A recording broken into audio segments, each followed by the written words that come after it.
Morning বন্ধুরা, চলে আসলাম নতুন একটা ভিডিও নিয়ে।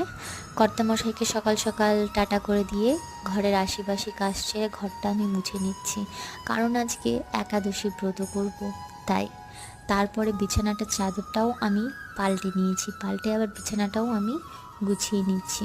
তারপরে যাব জামা কাপড় কাচতে, কারণ কি প্রত্যেক দিনই আমার কর্তামশাইয়ের জামা কাপড় কাচতে হয়, কারণ উনি যেই কাজ করে সেই কাজে গ্রিস তেল দিয়েই সারাক্ষণ উনি লিপ্ত।